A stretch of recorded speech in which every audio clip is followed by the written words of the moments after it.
दोस्तों, स्वागत है आपका हमारे YouTube चैनल में। आज हम आपको बताने वाले हैं कि कैसे आप अपने लक्ष्य को प्राप्त करने वाले हो। तो दोस्तों, इस वीडियो को लास्ट तक जरूर देखें। अगर आप अपने लक्ष्य को प्राप्त करना चाहते हो तो गौतम बुद्ध की शिक्षा हमें हमारे लक्ष्य तक जरूर पहुंचाएगी।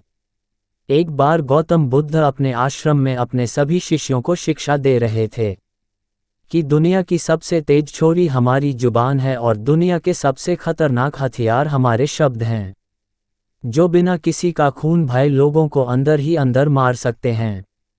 हमारे शब्द हमारी ताकत हो सकते हैं, लेकिन ये हमारी सबसे बड़ी कमजोरी भी हो सकती है, अगर नहीं पता कि कब, कहाँ और क्या और कितना बोलना है। यदि हम सही समय पर सही इरादे के साथ सही शब्दों का प्रयोग करते हैं तो ये हमें एक सफल व्यक्ति बनाता है। लेकिन अगर हम सही समय पर सही इरादे से सही शब्दों का इस्तेमाल नहीं करते तो ये हमारे जीवन को नर्क से बदतर बना सकता है।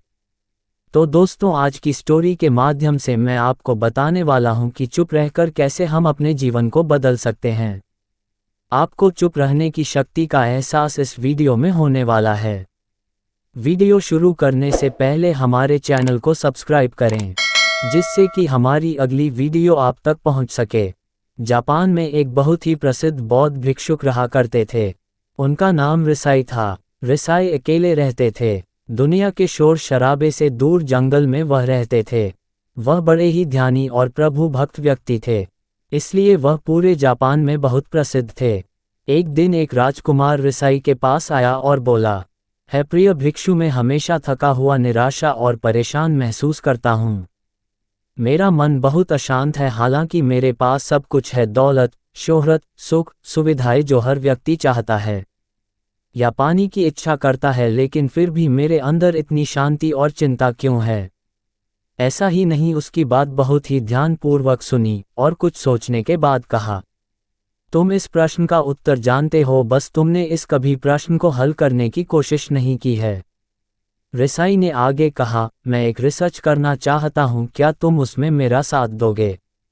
इस रिसर्च के बाद तुम्हारे जीवन में किसी भी तरह की अशांति और चिंता नहीं रहेगी। यह बातें सुनकर राजकुमार बहुत हैरान था। उसने रिसाई से कहा, बताइए मुझे क्या करना होगा? अपने मन की शांति के लिए मैं कुछ भी करने को तैयार हूं। राजकुमार की इन्हीं बातों को सुनकर भिक्षुक ने कहा, तो फिर आप अगले 15 दिन के लिए मेरे आश्रम में रहोगे और एक समान लिए व्यक्ति की तरह अपना जीवन व्यतीत करोगे। और इन्हीं 15 दिनों में तुम अकेले और चुपचाप रहोगे, जितना हो सके तुम काम बोलोगे। राजकुमार उस भिक्षु की बातें सुनकर सहमत हो गया। पहले दिन राजकुमार को लगा कि उसकी मन सामान्य से अधिक अशांत और विचलित है। इसके मन में तरह तरह के विचार आ रहे हैं और वह आम लोगों की तरह जीवन जीने में सहज हो रही है, लेकिन वह चुपचाप रहा। पहले दिन राजकुमार को लगा कि उसकी मन सामान्य से अधिक अशांत और विचलित है। उसके मन में तरह तरह के विचार आ रहे हैं और वह आम लोगों की तरह जीवन जीने में सहज महसूस कर रहा है। उसे अंदर से बोलने की इच्छा हो रही थी, लेकिन वह चुपचाप रहा। उसके मुंह से एक शब्द नहीं निकला, बस वह चुपचाप बैठा रहता। लेकिन रात होते होते उसे अंदर ही अंदर शांति का अनुभव होने लगा। उसके लिए यह अनुभव अजीब था। वह खुद से पूछ रहा था कि वह अंदर ही अंदर इतना खुश क्यों है और उसकी आंतरिक बेचैनी और चिंता कम क्यों होने लगी है। अगले दिन राजकुमार अकेला चुपचाप बैठ रहा और वह प्रकृति को निहार रहा। वह पौधों को, फूलों को, आकाश में उड़ रहे पक्षियों को, वह अपने जीवन में पहली बार ये दृश्य महसूस करता रहता। इसी तरह से 10 दिन बीत गए और उसके मन की सारी बेचैनी, सारी हलचल, सारी उथल पुथल और सारा तनाव गायब हो गया।